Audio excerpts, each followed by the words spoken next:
Nigeria stands on the edge of another historic decision. The 2027 election is approaching, and once again, the future of Africa's largest democracy is up for contest. But this time, Nigerians are not just hoping for change, they are demanding accountability. The economy, insecurity, electoral transparency, and generational shifts all hang in the balance. So, what should You are watching Trending with Tosin.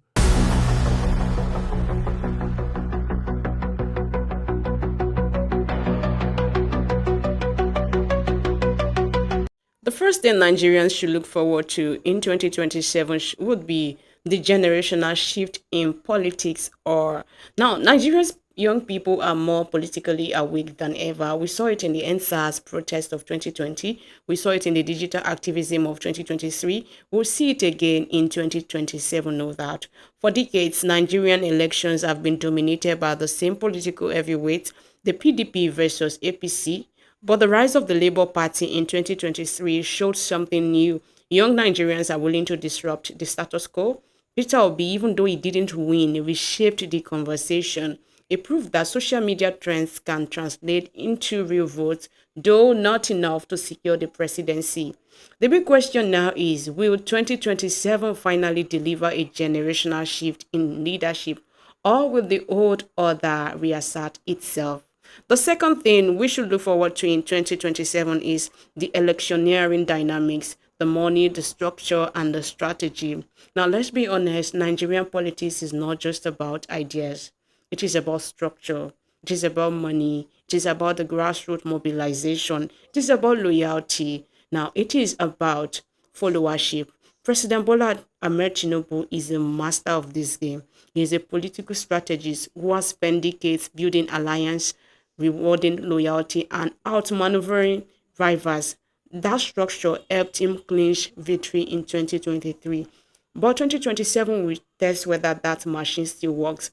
Tinubu's biggest challenge is not the opposition, it is the growing dissatisfaction among ordinary Nigerians in the north, where he drew most of his votes in 2023. Discontent is rising. Leaders and groups say the region feels sidelined, underfunded, and underrepresented. Road project in the 2025 budget allocated 1.3 trillion to the southwest, compared to just 30 billion naira for the northeast and 105 billion for the northwest. Agriculture, critical for northern livelihood, received less than 5% of the budget, far below the FAO's 25% benchmark. Insecurity continues to ravage northern communities with kidnapping, banditry, and farmer-elder conflict. This dissatisfaction could cost Tinubu dearly in 2027 if it is not addressed. Third, electoral technology and INEC's credibility. Now, this is the third thing Nigerians are looking forward to in 2027. Now, one of the biggest debates after the 2023 election was the credibilities of BVAS and the IREF. Nigerians had placed high hopes in technology in 2023, but glitches, delay, and allegations of manipulation and rigging eroded the confidence in 2023. Now, in 2027, INEC will definitely be under pressure to get it right. Beavers will be used again, but the stakes are higher.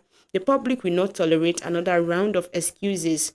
There are even whispers about the possible replacement of INEC Chairman Mahmoud Yakub before 2027, especially given the criticism of the Commission's handling of 2023 election. Simply put, if INEC fails, INEC fails, trust in the process collapses, and without trust, democracy becomes an illusion.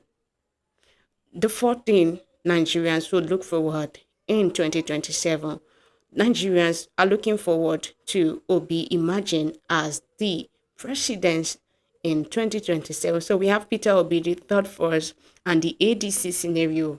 Now let's imagine, what if Peter Obi does not return to Labour Party, but accept the mantle to run under a smaller party, a new coalition like ADC. So Obi's strength lies in his likability, his clean image, and his appeal to young and urban Nigerians.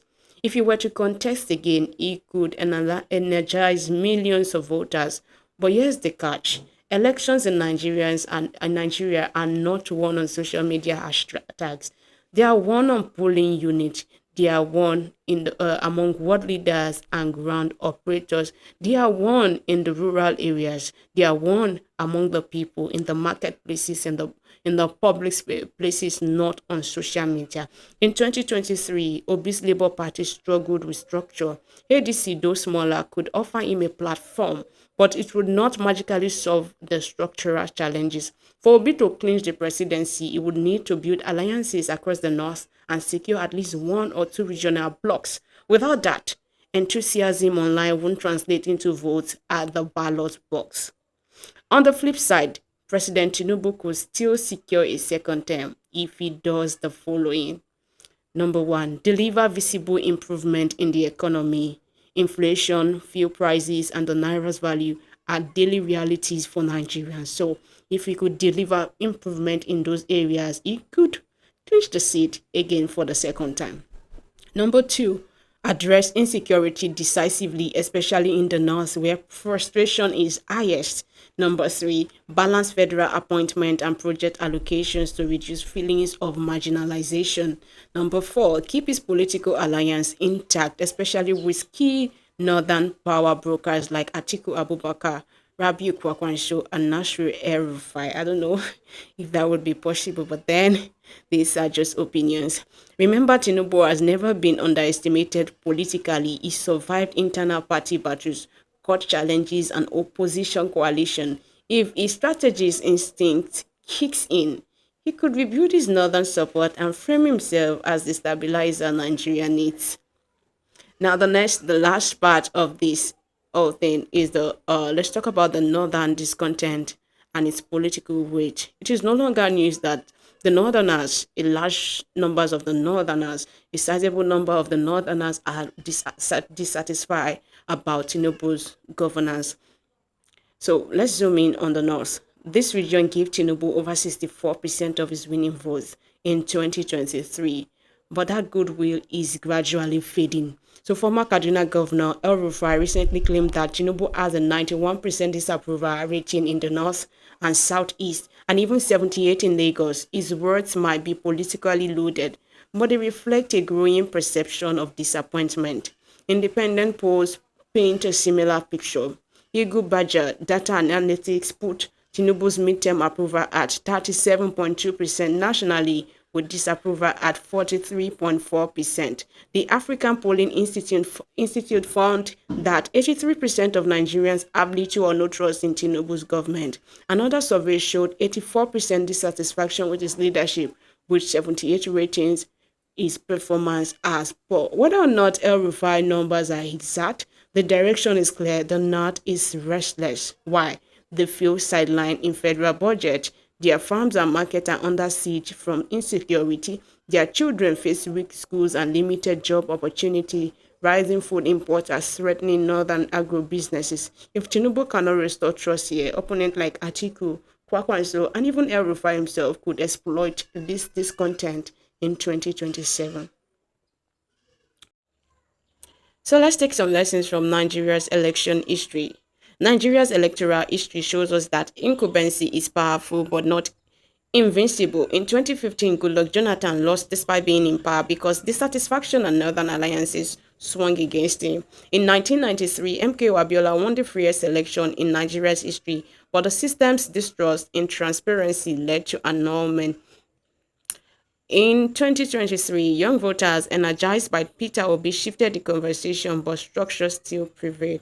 The lesson is very clear. Nigerians vote with both their heart and their realities. No amount of rhetoric or digital campaign can override hunger, insecurity, or exclusion.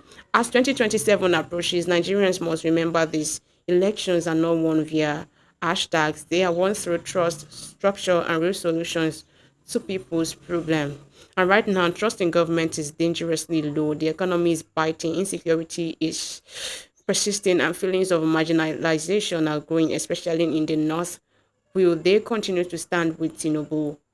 Will they rally behind Atiku, Kwakwansu, or El-Rufai, or will they embrace another third force like Peter Obi if he runs again? Only time will tell. But one thing is certain, Nigerians are watching more closely than ever. So I leave you with this question. As 2027 draws near, will Nigerians choose continuity, disruption, or a new consensus? And where do you stand in that choice?